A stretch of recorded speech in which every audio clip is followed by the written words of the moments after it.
السلام علیکم دوستوں، امید کرتا ہوں کہ آپ سب خیریت سے ہوں گے۔ آج کی اس ویڈیو میں مصر میں موجود اہراموں پہ روشنی ڈالوں گا جو دنیا کے 7 عجوبوں میں سے ایک عجوبہ ہے۔ اہرام مصر انسانی تاریخ کا وہ 7000 سالہ پرانا معمہ ہے جو آج اس ترقی کے دور میں حل ہو چکا ہے۔ ان عظیم اہراموں کو کس نے اور کیوں بنایا؟ آج ہم انسان جدید سائنس کو اپنے ہاتھوں میں لیے کائنات کی آخری حدوں کو چھو رہے ہیں۔ اس ترقی کے دور میں بھی دنیا پہ ایسی کوئی کمپنی موجود نہیں جو ان اہراموں کو بنا سکے۔ دوستو، ان اہراموں میں 100 ٹن وزنی پتھر اتنی مہارت سے جوڑا گیا ہے کہ ان کے درمیان جوڑ تلاش کرنا بھی مشکل ہے۔ اہرام 13 ایکڑ کے رقبے پر پھیلے ہوئے ہیں اور ان اہراموں کی بلندی 485 فٹ ہے۔ ان اہراموں کا وزن 65 لاکھ ٹن بیان کیا گیا ہے۔ سائنس بھی اس بات پہ حیران ہے کہ پتھر کی کانوں سے 26 لاکھ بلاکس کو کس طرح کاٹا گیا۔ کتنے غلام تھے جنہوں نے یہ کام مل کر کیا۔ نہ تو اس وقت کوئی جدید اوزار موجود تھے اور نہ ہی کوئی دھماکہ خیز مواد۔ تو پھر یہ بلاکس کیسے توڑے گئے اور اتنے بھاری پتھر یہاں تک کیسے لائے؟ دریائے نیل کے کناروں پر اہراموں کی مثلث شکل کے بارے میں ماہرین کا کہنا ہے کہ جو چیز بھی مثلث کی شکل میں ہوگی اس پہ مقناطیسی لہریں مرکوز ہو جائیں گی۔ کوئی چیز ان اہراموں میں گلنے سڑنے کے لیے نہیں رہے گی۔ شاید اسی وجہ سے مصر کے فرعونوں نے حنوط شدہ لاشوں کو ان اہراموں میں رکھا۔ محققین کا ایک بڑا طبقہ جب اہرام مصر کی تعمیر کا کوئی حل نہ ڈھونڈ سکا تو کہنے لگے اہرام مصر انسانی ہاتھوں کا کمال ہی نہیں بلکہ یہ ہزاروں سال پہلے شیاطین نے یا جنات نے بنائے۔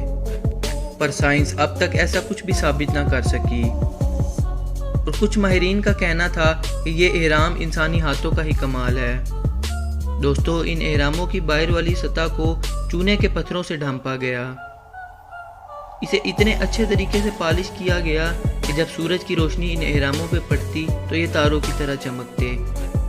پر اب ان اہراموں پہ چونے کے پتھر موجود نہیں ہیں۔ سب اہراموں میں سے اہرام خوفو اس لیے خاص ہے کیونکہ اس کے اندر اوپر نیچے جانے کے لیے رستے موجود ہیں اور یہ اکیلا 8 سائڈوں والا اہرام ہے۔ یورپ کے لوگوں کا یہ ماننا تھا کہ ان اہراموں کو بنانے کا مقصد فصلوں کے بیجوں کو محفوظ رکھنا تھا، پر ایسا کچھ نہیں ہے۔ کچھ سائنسدانوں نے یہ بھی کہا کہ اہرام کا کسی مذہب سے کوئی تعلق نہیں۔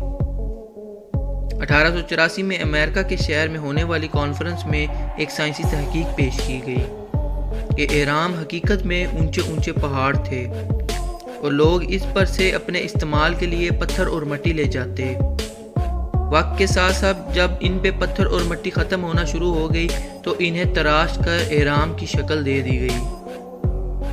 اس بات میں بھی کوئی حقیقت نہیں ہے۔ انسانی ذہن اس بات کو ماننے سے بھی انکار کرتا ہے کہ جنات اور شیاطین نے ان اہراموں کو بنایا۔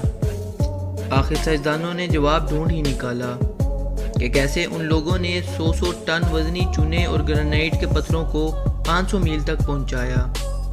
فرعون نے دنیا کے عظیم تعمیراتی فنکاروں کو اکٹھا کیا اور انہیں کہا کہ وہ اہرام مصر کی تعمیر شروع کریں، اور ان پتھروں کو لانے کا کام غلاموں کی ایک فوج کے حوالے کیا گیا۔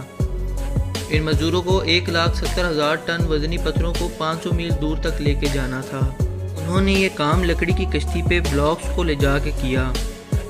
سائنسدانوں کو اس سوال کا جواب ایک 4500 سال پرانی تصنیف سے ملا جو وادی جرف میں دفن تھی۔ یہ وادی ریڈ سی کے ساحل پہ موجود ہے۔ یہ ڈائری اس شخص کی تھی جو ان مزدوروں پہ حاکم تھا۔